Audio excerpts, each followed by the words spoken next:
திடீரென்று நம்முடைய பிரதமருக்கு தமிழ்நாட்டின் மீது மிகப்பெரிய ஒரு அக்கறை வந்து விட்டது. ஒரு பக்கம் தமிழ்நாட்டின் மீது அக்கறை வந்து இருக்கிறது, இன்னொரு பக்கம் டெய்லி ரேடியோவை திருப்பினா ஒரு அட்வர்டைஸ்மெண்ட் வருது.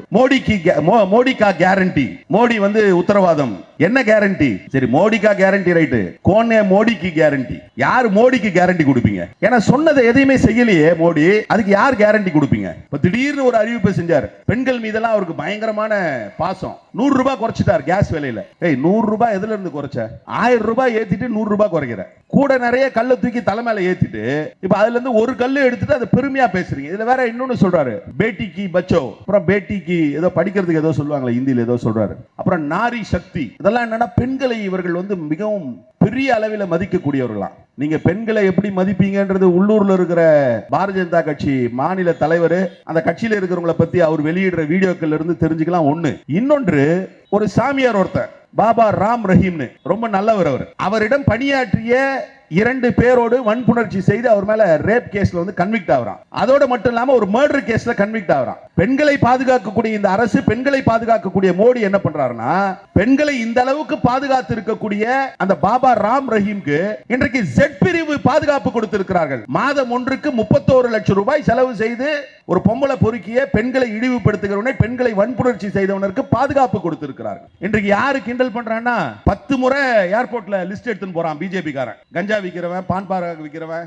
நாட்டில் வந்து இந்த இது நம்ம போலீஸ் பாஷையில் சொல்லுவாங்க பிச்சுவா பக்கரி, பிளேடு, இந்த ஆருத்ரா மோசடி கேஸ், இதெல்லாம் எடுத்துட்டு போறான். இன்ன வரைக்கும் வேட்பாளரை அறிவிக்கல. யார் கூட கூட்டணினே தெரியாம இங்க சுத்திட்டு இருக்கான். நான் தான் அன்னைக்கு கூட சொன்னேன், நான் திண்டிவனத்தில் இருக்கிற மாம்பழம் சேலத்தில் இருக்கிற எடப்பாடியோட சேர்ந்து ஒட்டு மாம்பழம் ஆக போதா, இல்ல டெல்லியில இருக்கிற பாதுஷா மோடியோட சேர்ந்து இமாம் பசந்தா மாற போதான்னு அதுக்கே தெரியல, அந்த மாம்பழத்துக்கே தெரியல.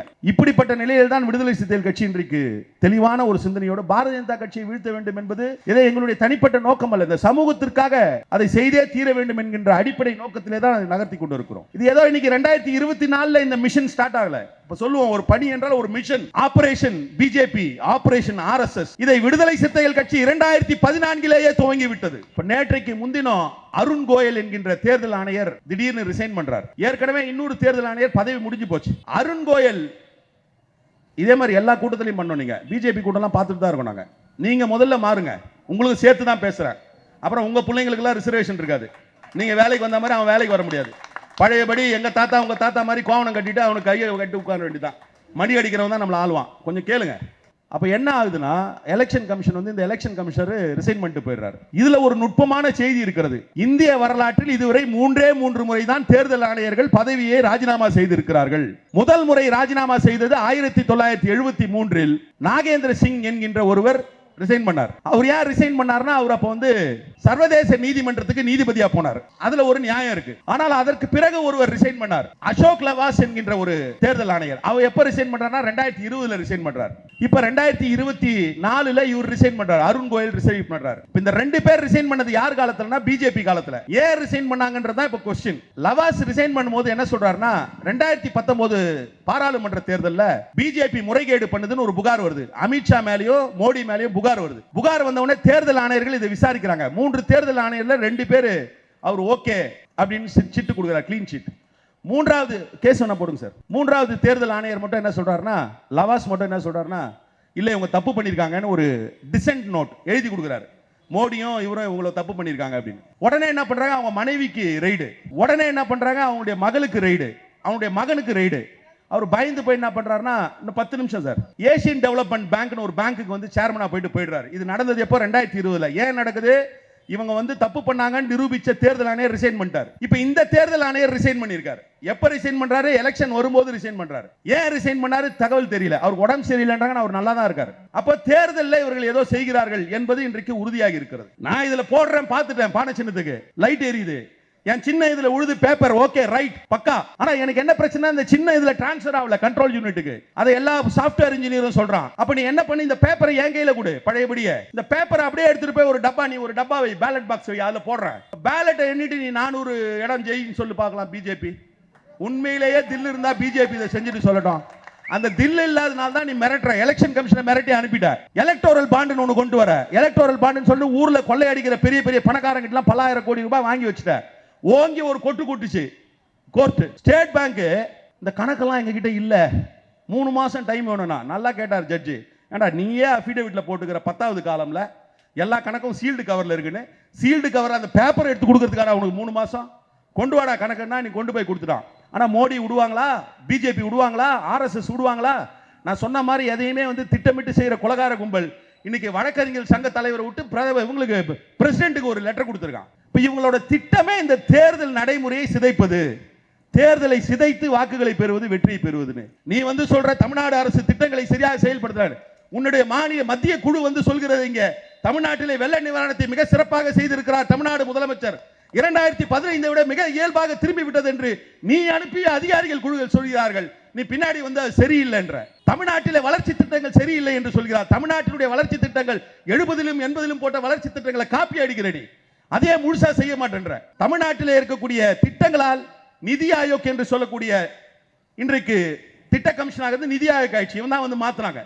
அந்த நிதி ஆயோக் என்ன சொல்லியிருக்காங்கன்னா, நீடித்த வளர்ச்சிக்கான குறியீடுல முதல் இடத்தில் இருப்பது வறுமை ஒழிப்பு. அந்த வறுமை ஒழிப்பில தொடர்ந்து 3ஆம் முறையாக தமிழ்நாடு முதல் நிலையில இருக்கிறது என்று மோடி சர்க்கார், மோடி அரசில் இருக்கக்கூடிய அதிகாரி சர்டிபிகேட் கொடுக்கிறான். இங்க தவறான செய்திகளை பிரதமர் பதிவு செய்துவிட்டு போகிறார். இதெல்லாம் நீங்கள் புரிந்து கொள்ள வேண்டும். வெறும் வாக்குகளை பெறுவதல்ல, உங்கள் வாழ்க்கையை பறிப்பதற்காக பிஜேபி ஆர்எஸ்எஸ் திட்டமிடுகிறது. உங்கள் அனைவருக்கும் என்னுடைய வணக்கத்தை முதற்கண் தெரிவித்துக் கொள்கிறேன். நடைபெற்றுக் கொண்டிருக்கக்கூடிய இந்த திருமுனை கூட்டமானது கடந்த ஜனவரி மாதம் 26ஆம் தேதி திருச்சி மாவட்டத்தில் உள்ள சிறுகனூர் என்கின்ற பகுதியில் விடுதலை சிறுத்தைகள் கட்சி நடத்திய மாநாட்டில் நிறைவேற்றப்பட்ட தீர்மானங்களை மக்களிடத்திலே எடுத்து சொல்வது என்கின்ற அடிப்படையிலே ஒருங்கிணைக்கப்பட்டிருக்கிறது. பல்வேறு இயக்கங்கள் பல்வேறு தருணங்களில் இது போன்ற மாநாடுகளை நடத்துவது என்பது வெகு இயல்பான ஒன்றுதான். ஆனால் அப்படி மாநாடு நடத்துகின்ற இயக்கங்கள் கட்சிகள் அதற்கென ஒரு தனி செயல் திட்டத்தை அல்லது அவர்களுடைய சுயலாப நோக்கத்தோடு நடத்துவது என்பதும் வெகு இயல்பான ஒன்றுதான். ஆனால் விடுதலை சிறுத்தைகள் கட்சியை பொறுத்தவரை இந்த மாநாடு மட்டுமல்ல, இது கிட்டத்தட்ட 26வது மாநாடு. விடுதலை சிறுத்தைகள் கட்சியுடைய 26வது மாநாடு. இந்த மாநாடுகள் ஒவ்வொன்றும் அன்றைய கால சூழலில் அன்றைய காலகட்டத்தில் மக்களுக்கான அடிப்படை உரிமைகளுக்காக, மக்களுக்கான தேவைகளுக்காக, இந்த நாட்டினுடைய நலனுக்காக ஒருங்கிணைக்கப்படுகிறது என்பதுதான் அதிலே மிக முக்கியமான ஒரு செய்தி. விடுதலை சிறுத்தைகள் கட்சி மாநாடு மண்ணுரிமைக்காக நடத்தப்பட்டிருக்கிறது. விடுதலை சிறுத்தைகள் கட்சியினுடைய மாநாடு தமிழர் இறையாண்மைக்காக நடத்தப்பட்டிருக்கிறது. விடுதலை சிறுத்தைகள் கட்சியினுடைய மாநாடு நதிநீர் பங்கீட்டிற்காக நடைபெற்றிருக்கிறது. விடுதலை சிறுத்தைகள் கட்சியினுடைய மாநாடு மாநில சுயாட்சிக்காக நடைபெற்றிருக்கிறது. விடுதலை சிறுத்தைகள் கட்சியினுடைய மாநாடு மொழி உரிமைக்காக நடைபெற்றிருக்கிறது. விடுதலை சிறுத்தைகள் கட்சியினுடைய மாநாடு கல்வி உரிமைக்காக நடைபெற்றிருக்கிறது. இப்படி எண்ணற்ற தருணங்களில் எண்ணற்ற பொருள்களில் மாநாடுகள் நடத்தப்படுகிறது. அந்த மாநாடுகள் நடத்தப்படுவதற்கான நோக்கம் அன்றைய காலகட்டத்தில் இந்த தேசத்தை பாதுகாப்பதற்காக எடுக்கப்படக்கூடிய நடவடிக்கைகளை ஒட்டிதான் அந்த மாநாட்டு தீர்மானங்கள் இயற்றப்படும். இந்த மாநாட்டை பொறுத்தவரை 33 தீர்மானங்கள் இயற்றப்பட்டிருக்கின்றன. இந்த 33 தீர்மானங்களும் தமிழ்நாட்டு அளவிலே இருக்கக்கூடிய பிரச்சனைகளை தொடங்கி இந்திய அளவிலே இருக்கக்கூடிய பிரச்சனைகளை கடந்து சர்வதேச அளவிலே இருக்கக்கூடிய பிரச்சனைகளை பற்றி பேசக்கூடிய தீர்மானங்களாக, முழங்கக்கூடிய தீர்மானங்களாக இந்த தீர்மானங்கள் நிறைவேற்றப்பட்டிருக்கிறது. இந்த மாநாட்டு தீர்மானத்தில் ஈழ பிரச்சனை பற்றி பேசப்பட்டிருக்கிறது. இந்த மாநாட்டு தீர்மானத்தில் பாலஸ்தீனிய பிரச்சனை பற்றி பேசப்பட்டிருக்கிறது. இந்த மாநாட்டு தீர்மானத்தில் தேர்தல் நடைமுறையை பற்றி பேசப்பட்டிருக்கிறது. இந்த மாநாட்டு தீர்மானத்தில் நீதிபதிகள் பதவி நியமனத்தை பற்றி பேசப்பட்டிருக்கிறது. இந்த மாநாட்டு தீர்மானத்தில் மாநில உரிமைகள் பற்றி பேசப்பட்டிருக்கிறது, ஆளுநரை பற்றி பேசப்பட்டிருக்கிறது. இந்த மாநாட்டு தீர்மானத்தில் இடஒதுக்கீடு பற்றி பேசப்பட்டிருக்கிறது, தனியார் துறையில் இடஒதுக்கீடு பற்றி பேசப்பட்டிருக்கிறது. இந்த மாநாட்டு தீர்மானத்தில் ஆணவ கொலைகளை தடுப்பதற்கான சட்டம் வேண்டும் என்று சொல்லப்பட்டிருக்கிறது. இந்த மாநாட்டு தீர்மானத்தில் இவை அனைத்தையும் கடந்து உள்ளூர் பிரச்சனைகளாக இருக்கக்கூடியவை தேசிய அளவில் முக்கியமாக இருக்கக்கூடியது என்கின்ற அளவில் சென்னை மாநகரத்தை பற்றியும் ஒரு தீர்மானத்தை இந்த மாநாட்டிலே நிறைவேற்றி இருக்கிறோம். சென்னை மாநகரத்தை இந்தியாவினுடைய 2வது தலைநகரமாக அறிவித்திட வேண்டும் என்கின்ற ஒரு மகத்தான தீர்மானத்தை முதலில் விடுதலை சிறுத்தைகள் கட்சி முன்மொழிந்திருக்கிறது. அதிலே ஒரு அடிப்படை நோக்கம் இருக்கிறது. இன்றைக்கு பறந்து விரிந்து கிடக்கக்கூடிய இந்த இந்திய நாட்டில் இன்றைக்கு தமிழ்நாட்டிலே ஒரு வழக்கை நாம் நீதிமன்றத்திற்கு கொண்டு செல்கிறோம் என்று சொன்னால் அதனுடைய உச்சபட்ச நிலையாக இருக்கக்கூடிய அந்த வழக்கு தொடர்பான நிலையை எய்துவதற்கு நாம் உச்சநீதிமன்றம் செல்ல வேண்டும்.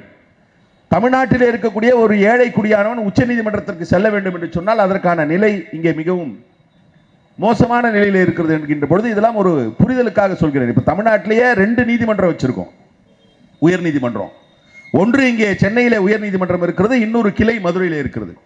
அதே போன்று இந்தியாவிற்கென்று அந்த கோடியிலே வட எல்லையிலே தில்லி இருக்கிறது என்று சொன்னால் தென் எல்லையிலே ஒரு 2வது தலைநகரம் வேண்டும் என்கின்ற கோரிக்கையை விடுதலை சிறுத்தைகள் கட்சி முன்வைத்திருக்கிறது. இதெல்லாம் விடுதலை சிறுத்தைகள் கட்சி முன்னெடுக்கக்கூடிய நடவடிக்கைகளை பற்றி, அது மேற்கொண்டிருக்கக்கூடிய நடவடிக்கைகளை பற்றி உங்களுக்கு ஒரு புரிதலுக்காக இவற்றையெல்லாம் விளக்க வேண்டிய நிலையிலே இருக்கிறோம். இன்றைக்கு தேர்தல் மேகம் சூழ்ந்திருக்கிறது. தேர்தல் எந்த நேரத்தில் வரும், தேர்தலுக்கான அறிவிப்பு எந்த நேரத்தில் வரும் என்கின்ற சூழலில் இன்றைக்கு இந்த பொதுக்கூட்டம் நடைபெற்றுக் கொண்டிருக்கிறது. அதில் மிக குறிப்பாக இன்றைய தேதியில் தமிழ்நாட்டில் இன்றைய தேதியில் இந்திய அளவிலே ஒரு கூட்டணி உருவாகி இருக்கிறது, இந்தியா கூட்டணி உருவாகி இருக்கிறது. அந்த இந்தியா கூட்டணியில் தமிழ்நாட்டில் இன்றைக்கு ஒரு கூட்டணி உருவாகி இருக்கிறது என்று சொன்னால் அது விடுதலை சிறுத்தைகள் கட்சி இருக்கக்கூடிய திராவிட முன்னேற்ற கழகம் தலைமையிலான மதசார்பற்ற ஜனநாயக முற்போக்கு கூட்டணி. அது கூட இந்த தேர்தலுக்காக, இந்த தேர்தலுக்கு சில நாட்களுக்கு முன்பு, சில மாதங்களுக்கு முன்பு உருவான கூட்டணி அல்ல. இந்த கூட்டணி 2019 உருவாக்கப்பட்ட கூட்டணி. 2019 பிஜேபியை வீழ்த்த வேண்டும் என்கின்ற நோக்கத்தோடு இந்த கூட்டணி உருவாக்கப்பட்டது. அன்றைக்கு அதை நடத்தி முடித்தோம் தமிழ்நாட்டு அளவிலே. தொடர்ந்து 2021 சட்டமன்ற தேர்தலில் இந்த கூட்டணி நீடித்தது.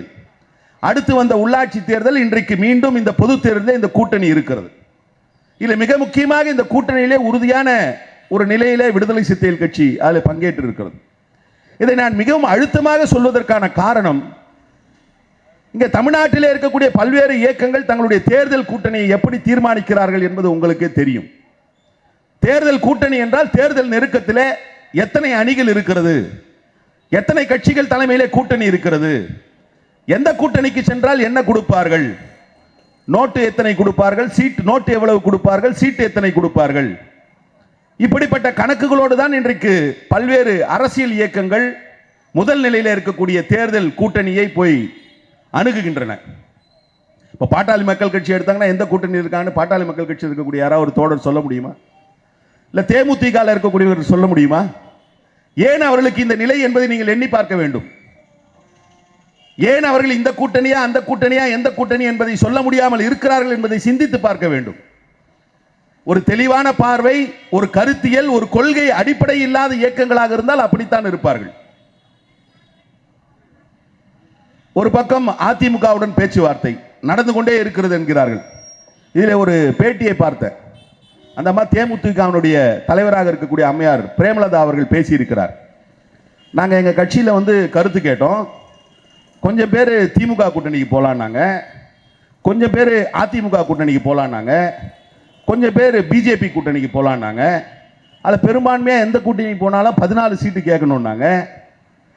இது எப்படிப்பட்ட ஒரு ஆபத்தான சூழல் என்பதை நீங்கள் சிந்தித்து பார்க்க வேண்டும்.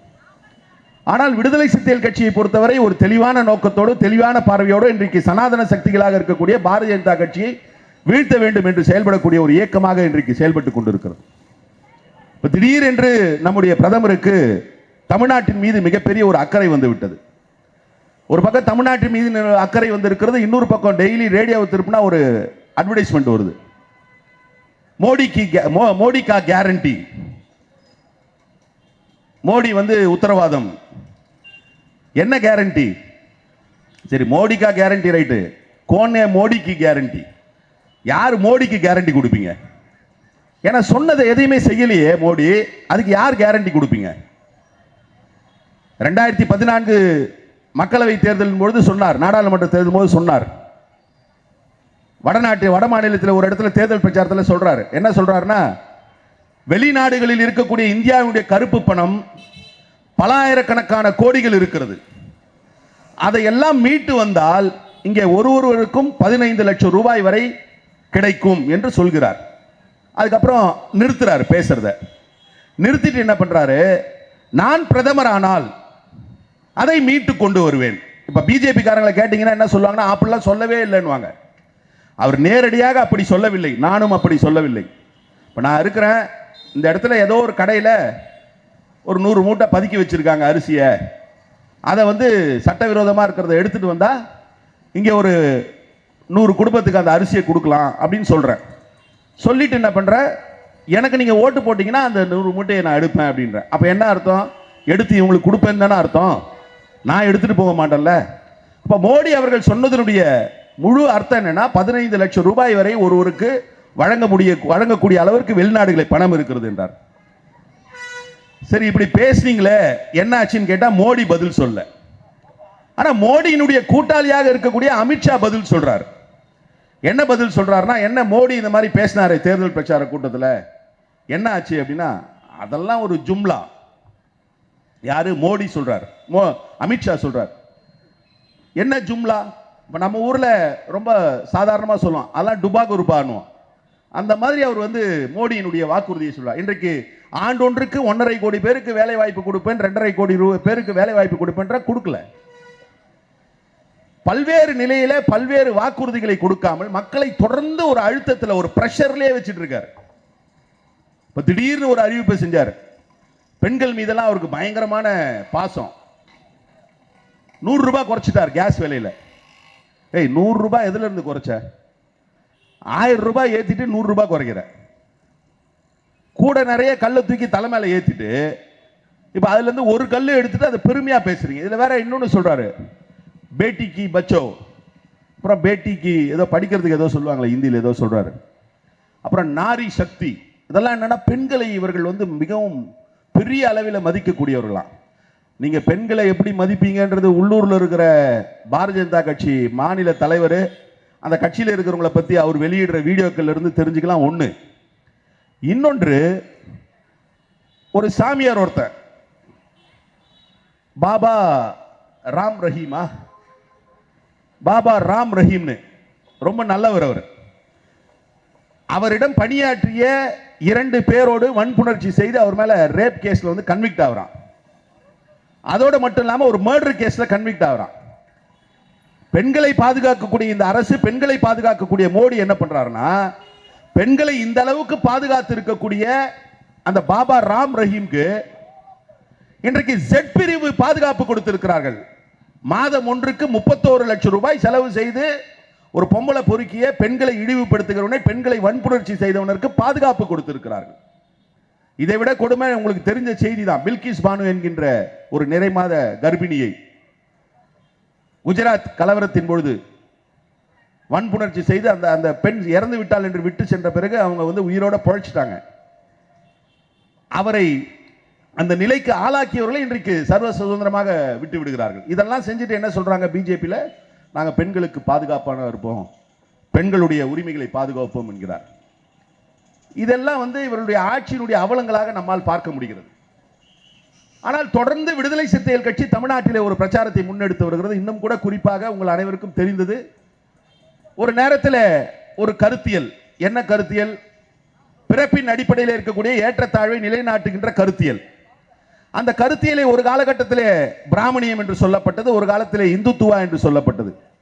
ஆனால் இவை இரண்டும் அதற்கான சரியான பெயர் அல்ல, சரியான சொல்லாடல் அல்ல, சரியான டெர்மினாலஜி இல்ல. அதற்கான சரியான டெர்மினாலஜி சனாதனம் என்பதை இன்றைக்கு இந்த நாட்டிலே நிலைநாட்டியவர் விடுதலை சிறுத்தைகள் கட்சியுடைய தலைவர் எழுச்சி தமிழர். தொடர்ந்து சொல்றோம், சனாதனத்தை வேறறுப்போம், சனாதனத்தை வேறறுப்போம். என்ன சனாதனம்? என்ன பிஜேபி வந்து இதெல்லாம் சொல்றீங்க? ரைட்டு, விலைவாசி ஏத்திட்டாங்க, ஒழுங்கான நிர்வாகம் கிடையாது. இதுல வந்து இங்க தமிழ்நாட்டை பார்த்து அவர் வந்து கமெண்ட் அடிக்கிறார் பிரதமர். அவர் வந்து இன்னைக்கு வந்து ஒரு திட்டத்தை போட்டிருக்காரு, பிரைம் மினிஸ்டர் ஆவாஸ் யோஜனா, பிரதம மந்திரியின் வீடு கட்டு திட்டம். நீங்க ரேடியோலாம் கேட்டீங்கன்னா அப்படியே பயங்கர கவர்ச்சிகரமா இருக்கும். அதுல வர பல விளம்பரங்கள் மாதிரி தான் வந்து அரசினுடைய விளம்பரமும் இருக்கு. அவ்வளவும் பொய்.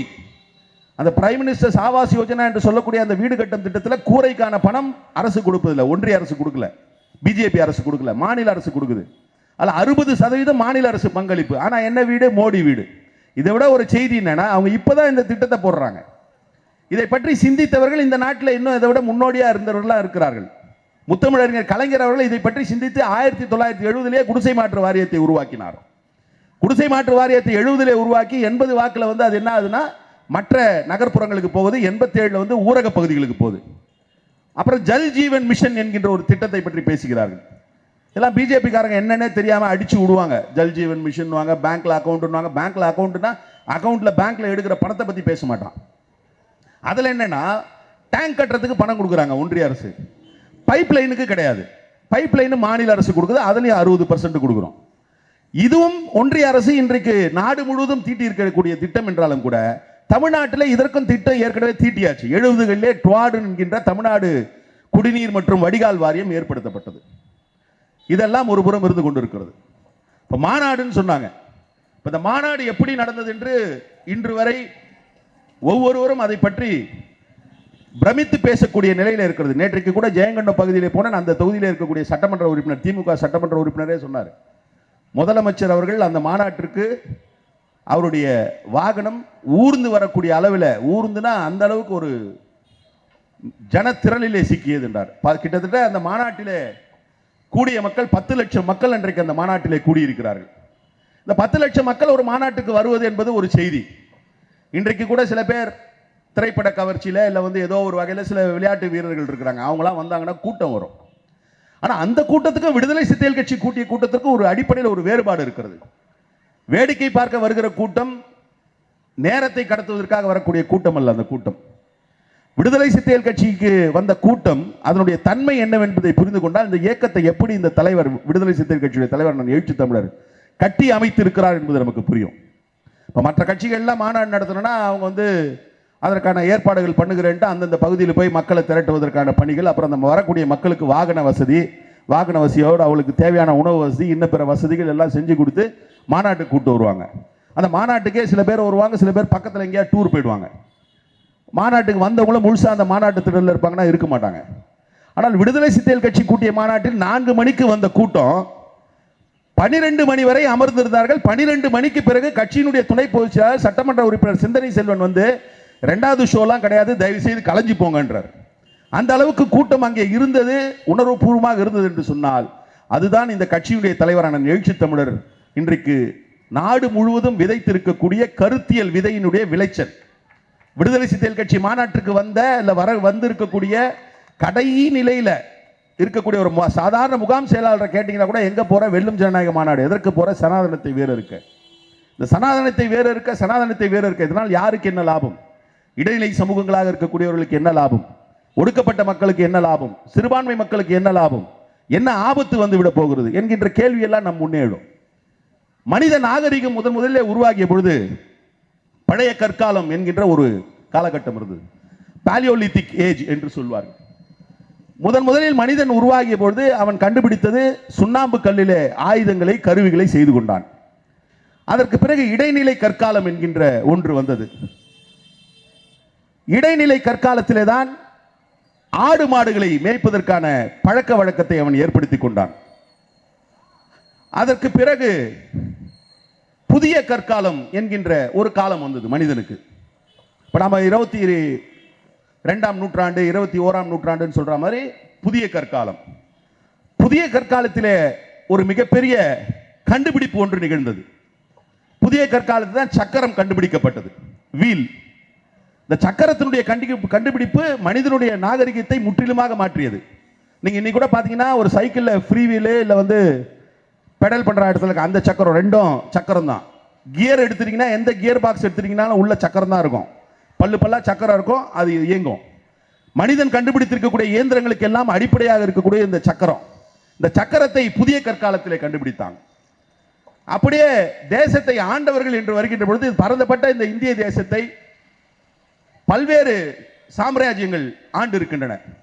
மகதர்கள் ஆண்டு இருக்கிறார்கள், குப்தர்கள் ஆண்டு இருக்கிறார்கள், மௌரியர்கள் ஆண்டு இருக்கிறார்கள், முகலாயர்கள் ஆண்டு இருக்கிறார்கள், முகலாய பேரரசர்களாக ஆண்டு இருக்கிறார்கள். அதற்கு பிறகு முகலாயர்களே சிறிய அரசுகளாக ஆண்டு இருக்கிறார்கள். நம்முடைய பகுதியிலே சேர சோழ பாண்டியர்கள் ஆண்டு இருக்கிறார்கள். இப்படி பல்வேறு அரசுகள் எல்லாம் இருந்தது. மனித நாகரிகம் வளர்ச்சி அடைந்தது, அரசுகள், பல்வேறு அரசுகள் உருவானது. ஆனால் நாகரிகம் வளர்ச்சி அடைந்தது, பல்வேறு அரசுகள் உருவானது. ஒரே ஒரு அமைப்பு மட்டும் எந்த மாறுதலுக்கும் உட்படாமல் இந்த நாட்டிலே கட்டமைக்கப்பட்டிருந்தது. அந்த அமைப்பு என்னவென்று பார்த்தால் சாதிய அடிப்படையில், இன்னும் சொல்ல போனால் பிறப்பின் அடிப்படையில் ஏற்றத்தாழ்வு என்பது ஒன்று நிறுவப்பட்டிருந்தது. இது போன்ற வேறுபாடுகள் வேறு எதுவும் இல்லையானா இருக்கு. என்னென்ன வேறுபாடுகள் இருக்கிறது? ஆண் பெண் என்கின்ற பாலின வேறுபாடு, ஜெண்டர் இன்இக்வாலிட்டி இருக்கிறது, ஜெண்டர் டிஸ்கிரிமினேஷன் இருக்கிறது. ஏழை பணக்காரன் என்கின்ற வர்க்க பேதம் இருக்கிறது. பணத்தின் அடிப்படையிலான மாறுபட்ட நிலை இருக்கிறது. கருப்பர் வெள்ளையர் என்கின்ற இன அடிப்படையில் மாறுபட்ட நிலை இருக்கிறது. ஆனால் கருப்பர் வெள்ளையர், ஆண் பெண், ஏழை பணக்காரன், இந்த மாறுபாடுகளுக்கும் பிறப்பின் அடிப்படையிலான சாதிய ரீதியான மாறுபாடுகளுக்கும் மிகப்பெரிய ஒரு வேறுபாடு இருக்கிறது. அந்த வேறுபாடு என்னவென்றால், மற்ற வேறுபாடுகள் அனைத்திலேயுமே ஏதோ ஒரு அடிப்படை அறிவியல் காரணம் இருக்கும். ஆண் பெண் என்றால் உங்களால் நிறுவ முடியும். இவர் ஆண் இவர் பெண் என்பதை உங்களால் நிறுவ முடியும். நிறபேதம் என்று சொன்னால் பிளாக் ஒயிட் என்று சொல்லக்கூடிய கருப்பர் வெள்ளையர் என்றால் உங்களால் மரபணுவின் மூலமாக, ஜெனடிக்கல் சயின்ஸ் மூலமாக உங்களால் நிறுவ முடியும்.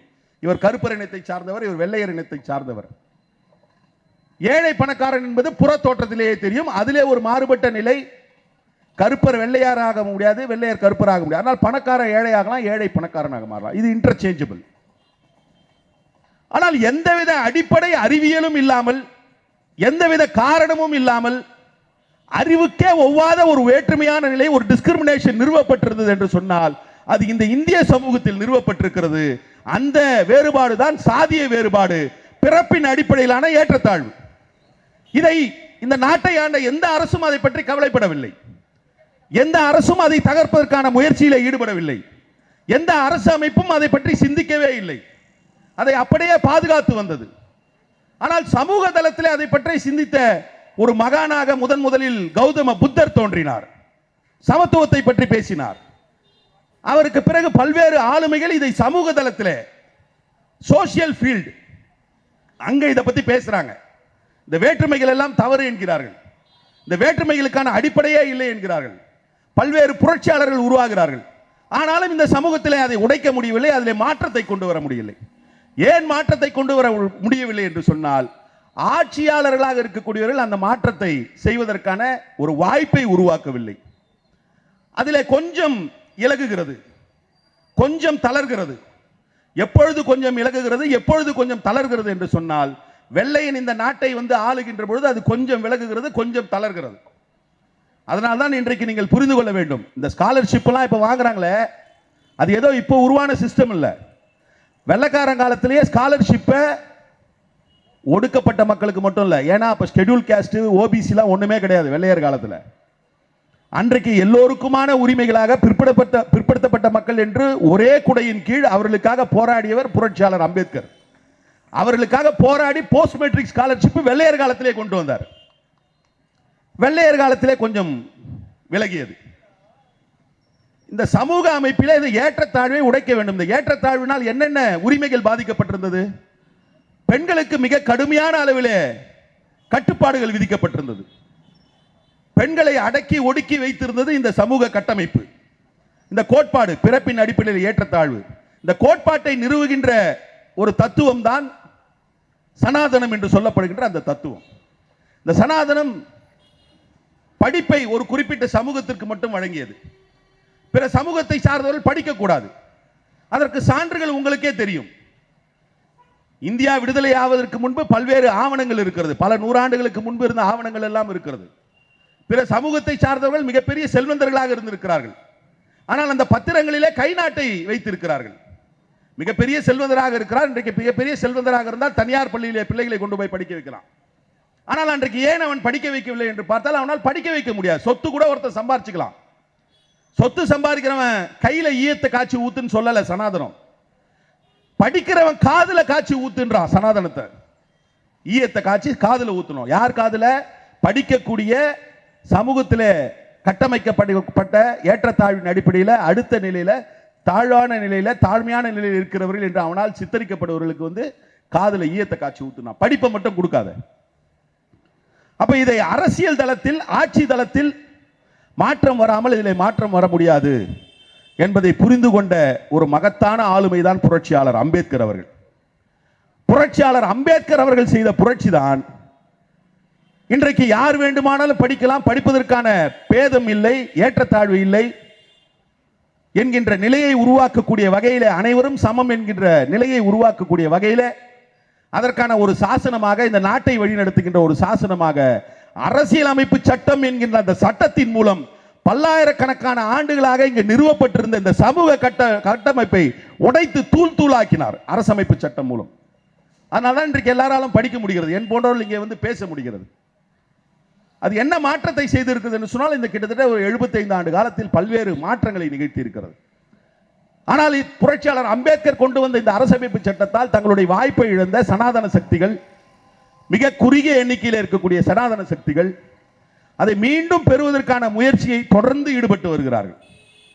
அப்படி தொடர்ந்து ஈடுபட்டு வந்தவர்களுடைய அமைப்பாகத்தான் இந்து மகா சபையாக இருந்து RSS ஆக மாறியது. இன்றைக்கு கூட ஏன் பிஜேபியை இந்த அளவுக்கு அதி தீவிரமாக எதிர்க்கிறோம் என்பதை நீங்கள் புரிந்து கொள்ள வேண்டும். அடிப்படையில் பிஜேபி என்கின்ற கட்சிக்கும் மற்ற கட்சிகளுக்கும் மிகப்பெரிய ஒரு வேறுபாடு இருக்கிறது. இன்றைக்கு கூட நீங்க பல்வேறு கட்சிகளுடைய துண்டறிக்கைகள்ல போஸ்டர்ல பார்க்கலாம். எந்த கட்சியா வேணா இருக்கலாம், இளைஞர் அணி, மாணவர் அணி, மகளிர் அணி, தொழிலாளர் அணி, பொறியாளர் அணி என்று இருக்கும். இதெல்லாம் என்னன்னா அந்த கட்சிக்கான ஆர்கன்ஸ், உறுப்புகள், துணைநிலை அமைப்புகள்.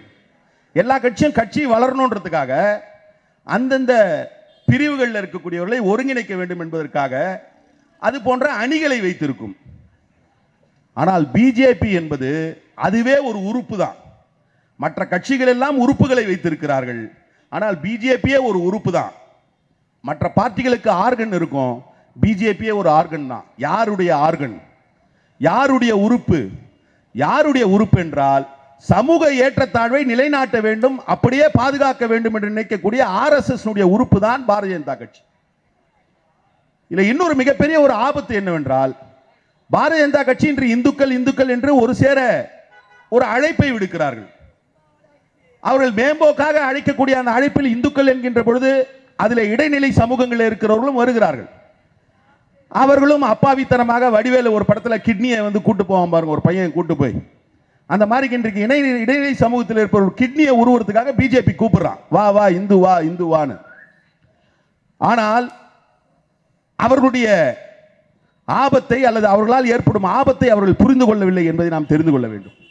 ஏன் பிஜேபி இடைநிலை சமூகமாக இருக்கக்கூடிய பிற்படுத்தப்பட்ட மக்களுடைய, இந்துக்கள் என்று சொல்லக்கூடிய பிற்படுத்தப்பட்ட மக்கள், இந்துக்கள் என்று சொல்லக்கூடிய மிகவும் பிற்படுத்தப்பட்ட மக்கள், தமிழ்நாட்டு அளவிலே பிற்படுத்தப்பட்ட மக்கள், மிகவும் பிற்படுத்தப்பட்ட மக்கள், இந்திய அளவிலே ஓபிசி என்று சொல்லக்கூடிய இதர பிற்படுத்தப்பட்ட மக்கள், இவர்களுக்கு ஏன் ஆபத்து பிஜேபியால் என்றால் ஏற்கனவே ஆபத்தை உருவாக்கி இருக்கிறார்கள். அரசமைப்பு சட்டம் வந்த பொழுது இந்தியா முழுவதும் பிற்படுத்தப்பட்ட மக்களுக்கான இடஒதுக்கீடு, இந்த டெர்மினாலஜி, இந்த சொல்லாடல்களை நாம் மிக கவனமாக பார்க்க வேண்டும். அம்பேத்கர் விடுதலை அடைவதற்கு முன்பு அவர் பேசியது for the betterment of socially and educationally backward classes. யாருடைய நலனுக்காக நான் போராடுகிறேன் என்று அம்பேத்கர் சொன்னார் என்று சொன்னால், சமூக ரீதியாக கல்வி ரீதியாக பிற்படுத்தப்பட்டு கிடக்கின்ற மக்கள்.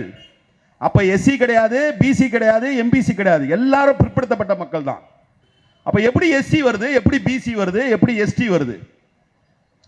அம்பேத்கர் பிற்படுத்தப்பட்ட மக்கள்னு இந்தியா முழுவதும் பாதிக்கப்படக்கூடிய மக்களை பற்றி ஒரு ஆய்வு செய்கிறார். இப்போ ஒரு இடத்துல ஒரு பிரச்சனை நடக்குது, ஒரு சின்ன விபத்து நடக்குது. விபத்து நடக்கும் பொழுது யாரை முதல்ல மருத்துவமனை கொண்டு போனோம், இல்லை யாரை முதல்ல அட்டன் பண்ணோம்னா, யார் மிகவும் பாதிக்கப்பட்டு இருக்கிறார்களோ அவரை தான் முதலிலே மருத்துவமனைக்கு அழைத்து செல்வோம், அவரை பற்றி தான் மிகவும் கவலைப்படுவோம். அப்ப பிற்படுத்தப்பட்டு கிடக்கிற இந்த மக்கள்ல யார் ரொம்ப பாதிக்கப்பட்டிருக்காங்கன்னு தனியா எடுக்கிறார் இந்திய அளவில். ஸ்கெடியூல்னா வேற ஒன்றும் இல்லை, ஸ்கெடியூல்னா அட்டவணை. இப்போ இன்னைக்கு சில பேர் சில சொல்லாடல்களை வந்து நாமளே தவறாக புரிந்து கொள்கிறோம். இப்போ கூட யாரையா திட்டணும்னா ரொம்ப எளிமையாக சொல்லுவாங்க, சென்னை போன்ற பகுதியில் கார்பரேஷன் பண்ணுவாங்க. கார்பரேஷன்னா ஏதோ இழிவுன்னு, கார்பரேஷன்னா ஒன்றும் இல்லை, அது ஒரு கூட்டு கழகம். ஆனால் அந்த சொல்லுக்கு அப்படிப்பட்ட ஒரு பொருள் வழங்கப்படுகிறது. அதே போன்று ஸ்கெடியூல் கேஸ்ட் என்றாலே ஒரு இந்த சமூகத்தில் எப்படி ஒரு உருவாக்கம் செய்யப்பட்டிருக்குன்னா அது ஏதோ குறைவான சமூகத்தை சார்ந்தது, அப்படி இல்லை, அது இல்லை பொருள். ஸ்கெடியூல்னா அட்டவணை. இப்போ சில பேர் கேட்பாங்க, ஆங்கிலத்தில் பேசக்கூடியவர்கள், இன்னைக்கு என்ன ப்ரோக்ராம்னு கேட்பாங்க, இல்லை என்ன ஸ்கெடியூல்னு கேட்பாங்க. அப்போ ஸ்கெடியூல்னா அட்டவணை. அம்பேத்கர் பிற்படுத்தப்பட்டு கிடக்கிற சமூகங்களில் யார் யாரெல்லாம் மிகவும் பாதிக்கப்பட்டிருக்காங்களோ அவங்களை எடுத்து ஒரு பட்டியல் போடுறார். அதுதான் பட்டியலினம். அப்ப மீதி பேரெல்லாம் பேக்வர்ட் கிளாஸ்ல ஒரு பட்டியல் எடுத்துறார். இது ஷெட்யூல் காஸ்ட். பேக்வர்ட் கிளாஸ்ல எடுத்தது போக மீதி இருக்கு. அந்த மீதி இருக்கிறது தான் அதர் பேக்வர்ட் கிளாஸ். பேக்வர்ட் கிளாஸ்ன்றது ஷெட்யூல் காஸ்டும் சேர்ந்தது, ஓபிசியும் சேர்ந்தது. இதை நான் ரொம்ப நுட்பமாக புரிந்து கொள்ள வேண்டும். மீதி இருக்கிறது தான் அதர் பேக்வர்ட் கிளாஸ். சரி, ஷெட்யூல் காஸ்ட் அட்டவணைப்படுத்திட்டாரு, இடஒதுக்கீடு கொடுத்துட்டாரு. இந்த பேக்வர்ட் கிளாஸ்க்கு எப்படி இடஒதுக்கீடு கொடுக்கிறது? இது அம்பேத்கர் சிந்தனையில் ஓடிட்டே இருந்தது. இவங்களை பாதுகாத்துட்டோம், ரொம்ப அடிப்பட்டவங்களை பாதுகாத்துட்டோம். அடுத்த நிலையில் அடிப்பட்டவர்களை எப்படி பாதுகாப்பது, சமூக ரீதியாக அடிப்பட்டவர்களை எப்படி பாதுகாப்பது? அப்பதான் அவர் அதில் என்ன சிக்கல் வருதுன்னா, இந்திய அளவில் பட்டியல் படுத்தப்பட்டிருக்கு. இப்போ இன்னைக்கு கூட நீங்கள் இதெல்லாம் நீங்கள் பார்த்தீங்கன்னா தெரியும். இப்போ அப்ளிகேஷன் வாங்குறீங்கன்னா, சென்ட்ரல் கவர்மெண்ட் சம்பந்தமான அப்ளிகேஷன் வாங்கினீங்கன்னா அதில் எஸ்சி எஸ்டி லிஸ்ட் இருக்கும், பிசி லிஸ்ட் இருக்காது அதில். ஏன்னா பிசியை வந்து யார் தீர்மானிக்கிறதுனா மாநில அரசுகள் தான் தீர்மானிக்குது. அதனால தான் இடஒதுக்கீடுல வந்து எம்பிசின்னு ஒரு கேட்டகரியை வந்து கலைஞரால் கொண்டு வர முடியுது, பேக்வர்ட் கிளாஸ்ல கேட்டகரி கொண்டு வர முடியும். ஆனால் இப்போ நரிக்குறவர்களுக்கு வந்து எஸ்சி அந்தஸ்து கொடுக்கப்பட்டது, அதை மாநில அரசு கொடுக்க முடியாது, அதை ஒன்றிய அரசு தான் கொடுக்கணும். அம்பேத்கர் இந்த பேக்வர்ட் கிளாஸஸ்க்கான இடஒதுக்கீடு வரும்போது என்ன சிக்கல்னா, தமிழ்நாட்டில் இருக்கக்கூடிய சமூகங்கள் உத்தரப்பிரதேசத்தில் இல்லை. இப்போ தமிழ்நாட்டில் இருக்கக்கூடிய உதாரணத்துக்கு வன்னியர் இருக்காங்க, மோலியார் இருக்காங்க, செட்டியார் இருக்காங்கன்னா இதே வகுப்புகள் கேரளாவில் இல்லை, ஆந்திராவில் இல்லை. கேரளாவில் இருக்கக்கூடிய சமூகங்கள் மகாராஷ்டிராவில் இல்லை, மகாராஷ்டிராவில் இருக்கக்கூடிய சமூகங்கள் குஜராத்தில் இல்லை. இப்படி பல்வேறு மாநிலங்களில் பிற்படுத்தப்பட்ட மக்கள் அந்தந்த மாநில அளவிலே இருக்கிறார்கள். இவங்கெல்லாம் எப்படி கண்டுபிடிக்கிறது? இது ஒரு லெபோரியஸ் டாஸ்க். மிக அதிகமான எண்ணிக்கையில் உள்ளவர்கள் அதிகமான உழைப்பை ஈடுபடுத்தக்கூடிய ஒரு பணி. அப்போ அவர் என்ன பண்றாருன்னா, அம்பேத்கர் ஜவஹர்லால் நேரு அமைச்சராக இருந்த பொழுது பேக்வர்ட் கமிஷனை நியமிக்க வேண்டும் என்று ஒரு கோரிக்கையை வைக்கிறார். ஆனால் அதை அவர்கள் ஏற்றுக்கொள்ளவில்லை. பேக்வர்ட் கமிஷன் நியமிக்கவில்லை என்பதும் ஒரு காரணமாக சொல்லிதான் அன்றைக்கு புரட்சியாளர் அம்பேத்கர் காங்கிரஸ் அமைச்சரை விட்டு வெளியே வருகிறார். இதையெல்லாம் இடைநிலை சமூகத்தில் இருப்பவர்கள் புரிந்து கொள்ள வேண்டும். இடஒதுக்கீடு என்பது அப்ப ஆனால் அதில் ஒரு ப்ரொடெக்ஷன் கொடுக்கிறார் அம்பேத்கர். அதனால தான் விடுதலை அடைந்த உடனேயே தமிழ்நாட்டில் இடஒதுக்கீடு வந்துச்சு பேக்வர்ட் கிளாஸ்க்கு. என்ன ப்ரொடெக்ஷன் கொடுக்கிறார்னா அம்பேத்கர், பேக்வர்ட் கிளாஸை பொறுத்த வரைக்கும் மாநிலங்களுக்கு அதிகாரம், நீ தீர்மானிச்சுக்கோ யார் யார் பேக்வர்ட் கிளாஸ்னு. இந்த நிலை தொடர்ந்து வந்தது. மாநிலங்களில் பேக்வர்ட் கிளாஸ்க்கு ரிசர்வேஷன் வந்துச்சு, ஒன்றிய அளவில் ரிசர்வேஷன் வரவே இல்லை. அப்ப இந்த ரிசர்வேஷன் தொடர்பாக ஒரு கமிட்டி போடப்பட்டது, ஒரு கமிஷன் போடப்பட்டது. அதுவும் பேக்வர்ட் கமிஷன் தான் வச்சுக்கலாம். மண்டல் கமிஷன் என்கின்ற ஒரு கமிஷன் போடப்பட்டது. அந்த மண்டல் கமிஷன் ஆய்வு செய்து பிற்படுத்தப்பட்ட மக்களுக்கு இவ்வளவு சதவீதம் கொடுக்கணும்னு ஒரு அறிக்கையை கொடுக்கிறது. இந்த மண்டல் கமிஷன் ஆய்வு செய்கின்ற பொழுதே உச்ச நீதிமன்றத்திலே ஒரு தீர்ப்பு வருகிறது. உச்ச நீதிமன்ற தீர்ப்பு என்ன சொல்லுதுன்னா, இடஒதுக்கீடு 50% மேல் இருக்கக்கூடாது. அன்றைய தேதியில ஒன்றிய அரசுல எஸ்சிக்கு 15%, எஸ்டிக்கு 7%, இன்றைய விலக்கும் அதான் 15, 7, 22, 50% மேல போக கூடாது. அப்ப 22 50ல கழிச்சா 28% இருக்கு.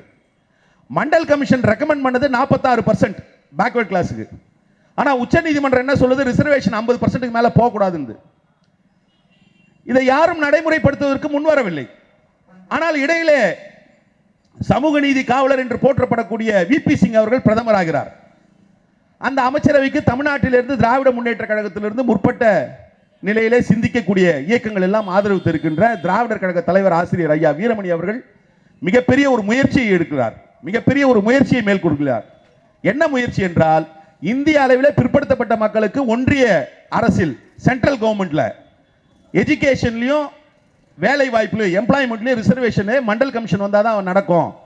விபி சிங் கிட்ட போய் இவர் வந்து இதெல்லாம் ஆணித்தரமா சொல்றார். அவரும் சமூக நீதி சிந்தனை கொண்டவர். அன்றைக்கு விபி சிங் அரசுக்கு வந்து வெளியிலே இருந்து ஆதரவு அளித்த கட்சி பிஜேபி. இன்னொரு வினோதமும் அப்பொழுது நடந்தது. சேரவே முடியாத கருத்தியல் கொண்டிருக்கக்கூடிய கம்யூனிஸ்ட் கட்சியும் விபி சிங்கை ஆதரித்தது, பிஜேபியும் விபி சிங்கை ஆதரித்தது. அந்த கவர்மெண்ட் பிஜேபிக்கு எந்த பிரச்சனையும் வரல விபி சிங் கவர்மெண்ட்ல.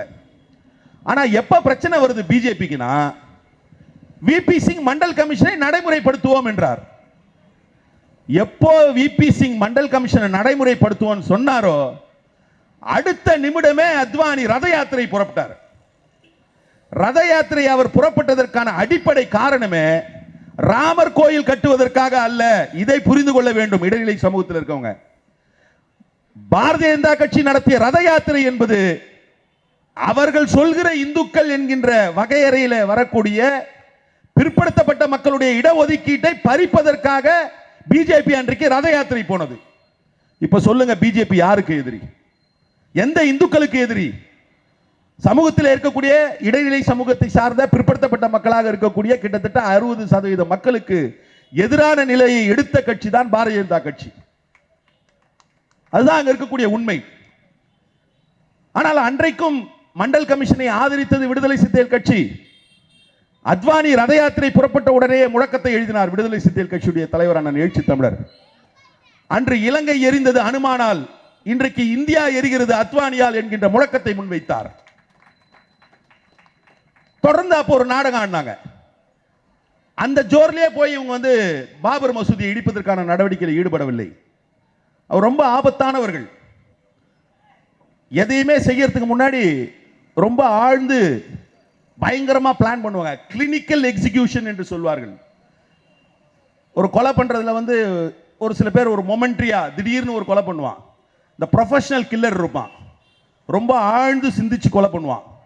அந்த மாதிரி கொலைகார கும்பல், கருத்தியல் ரீதியாக சொல்றேன், நான் தனி நபர்களாக சொல்லல, சமூகத்தை கொலை, சமூகத்தினுடைய நலன்களை கொலை செய்கின்ற ஒரு கொலைகார கும்பல் தான் ஆர்எஸ்எஸ் சங் பரிவார் அமைப்பு. நிஜமாவும் கொலை பண்ணியிருக்காங்க. யாரை கொலை பண்ணியிருக்காங்க? ராம் ராம் இனி கத்துறான், ஜெய் ஸ்ரீராம் ஜெய் ஸ்ரீராம்னு கத்துறான். யார் கத்துறான்னு பாத்தீங்கன்னா, ராம் ராம்னு சொன்ன மகாத்மா காந்தியை சுட்டு கொண்டவன் தான் இன்னைக்கு ஜெய் ஸ்ரீராம்னு கத்துறான். இது எவ்வளவு பெரிய முரண்பாடு! அவ்வளவு ஆபத்தானவர்களை தான் இன்றைக்கு இடைநிலை சமூகத்தில் இருக்கிறவர்கள் சில பேர் பார்க்கிறார்கள். சரி, இதெல்லாம் வந்து ஒரு கிட்டத்தட்ட 40 ஆண்டு காலம் 35 ஆண்டு கால செய்திகளாக இருக்கிறது. இதுல என்ன பெரிய உண்மை என்று பார்த்தால், தமிழ்நாட்டிலே பிற்படுத்தப்பட்ட மக்களுக்காக, மிகவும் பிற்படுத்தப்பட்ட மக்களுக்காக போராடுகிறோம், அவர்களுக்காக நாங்கள் வந்து கட்சி நடத்துறோம்னு சொல்றவங்களாம் உண்மையிலே ஏதாவது செஞ்சிருக்காங்களா நீங்க சிந்திச்சு பார்க்கணும். இப்ப இந்த இடஒதுக்கீடுல இன்னொரு சூட்சமம் இருக்கிறது. எஸ்சி எஸ்டியா இருக்கிறவங்க தமிழ்நாட்டில் ஒரு வேலை வாய்ப்புக்கோ கல்விக்கோ போனா அவங்க வருமானத்தை பார்க்க மாட்டாங்க. பிசி எம்பிசியா இருக்கிறவனுக்கு தமிழ்நாட்டில் அவன் வருமானத்தை பார்க்க மாட்டாங்க. இங்க பிசி எம்பிசி, இங்க இருக்கிற பிசிஐ எம்பிசியும் பேங்க் வேலைக்கு, ஒன்றிய அரசு வேலைக்கு போனா 2 பேரும் அங்க ஓபிசி. சரி, இங்க இந்த பிசிக்கு எம்பிசிக்கு ரிசர்வேஷன் இருக்கு, அங்க ஓபிசிக்கு ரிசர்வேஷன் இருக்கானா? அங்க ஒரு கிரைட்டீரியா இருக்கு, அங்க ஒரு தகுதி வைக்கிறான். என்ன தகுதினா, வருமானத்தை அடிப்படையாக வைத்துத்தான் அங்க இடஒதுக்கீடு. உங்களுக்கு புரியுற மாதிரி சொல்லணும் அப்படின்னா, இப்போ எவ்வளவு சம்பளம் வாங்கினாலும், மிகப்பெரிய ஒரு பணக்காரனா இருக்கார் ஒருத்தர், அவர் ஓபிசி எது எம்பிசியா இருக்காரு, பிசியா இருக்காரு இன்னொருத்தர். அவங்க 2 பேருக்குமே தமிழ்நாட்டில் அவங்க பசங்களுக்கோ இல்லை அவருக்கோ இடஒதுக்கீடு உண்டு. ஆனா ஒன்றிய அளவில் போனா ஒரு குறிப்பிட்ட வருமானத்துக்கு மேல இருக்கிறவங்களுக்கு கிடையாது. அந்த குறிப்பிட்ட வருமானத்துக்கு மேல இருக்கிறவங்களுக்கு கிரீமி லேயர்னு பேரு. அந்த கிரீமி லேயருக்கான வருமானத்தை எவ்வளவு நிர்ணயிச்சிருந்தாங்கன்னா 4 லட்சம் நிர்ணயிச்சிருந்தாங்க. அப்ப அதோட அர்த்தம் என்னன்னா, 4 லட்சம் ரூபாய் ஆண்டு வருமானத்திற்கு மேல ஒருத்தன் வாங்கினானா அவனுக்கு வந்து சென்ட்ரல் கவர்மெண்ட்ல ரிசர்வேஷன் கிடையாது. யாருக்கு? இங்க இருக்கக்கூடிய இடைநிலை சமூகத்தை சார்ந்த, பிற்படுத்தப்பட்ட சமூகத்தை சார்ந்த யாதவரா இருக்கலாம், அல்லது வந்து முதலியாரா கூட இருக்கலாம், அல்லது வன்னியர்களாக இருக்கலாம், இவர்களுக்கெல்லாம் அங்க இடஒதுக்கீடு கிடையாது. இது 4 லட்சமா இருந்தது. பல ஆண்டுகளாக இது 4 லட்சமா இருந்தது. இங்க இருந்து போனாங்க நிறைய பேர், எம்பியெல்லாம் போனாங்க, பல கூட்டணிகளை வச்சு போனாங்க, மந்திரியாலாம் ஆனாங்க. ஆனா அவங்களா யாரா இதை பத்தி கவலைப்பட்டாங்கன்னா கவலைப்படல. இந்த 4 லட்சம்ன்றது ரொம்ப கம்மி.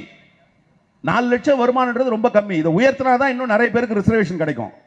இதை சிந்தித்து முதலில் நாடாளுமன்ற உறுப்பினராக தேர்ந்தெடுக்கப்பட்ட பொழுது விடுதலை சிறுத்தைகள் கட்சியுடைய தலைவர் அண்ணன் எழுச்சி தமிழர் அவர்கள் 4 லட்சத்தை 15 லட்சமா உயர்த்தணும்ன்றார். அப்ப 15 லட்சமா உயர்த்தணும் போது மன்மோகன் சிங் அரசு 6 லட்சம் ஆகுது, இன்னைக்கு அது 8 லட்சம் ஆயிடுச்சு. அப்ப இதற்கு குரல் கொடுத்தது விடுதலை சிறுத்தைகள் கட்சியுடைய தலைவர் எழுச்சி தமிழர். இதை எதோட நீங்க ஒப்பிட்டு பார்க்கணும்னா, புரட்சியாளர் அம்பேத்கர் இடஒதுக்கீட்டை அட்டவணைப்படுத்தப்பட்ட சமூகங்கள் ஷெட்யூல் காஸ்டுக்கு மட்டும் வாங்கி தரல, பேக்வர்ட் கிளாஸுக்கும் வாங்கி கொடுத்திருக்காரு. விடுதலை சிறுத்தைகள் கட்சியுடைய தலைவர் அண்ணன் எழுச்சி தமிழர் அவர்கள் ஒடுக்கப்பட்ட மக்களுடைய உரிமைக்காக மட்டும் குரல் கொடுக்கவில்லை, பிற்படுத்தப்பட்ட மக்களுடைய இடஒதுக்கீட்டிற்காகவும் குரல் கொடுத்திருக்கிறார். அம்பேத்கர் வழியில் இன்றைக்கு செயல்பட்டுக் கொண்டிருக்கிறார் தலைவர் எழுச்சி தமிழர். இது செய்தி. சரி, அந்த 8 லட்சத்தை உயர்த்தியாச்சு. பிஜேபி நான் சொன்னது மாதிரி எவ்வளவு ஆபத்தானவங்கன்னு நான் சொல்லிட்டே இருக்கேன் இல்லையா? இந்த 8 லட்சத்தை குறைக்கணும். 8 லட்சத்தை எப்படி குறைப்பீங்க? குறைக்க முடியாது. ஆனா அதுக்கு ஒரு சூட்சமத்தை பண்றான்.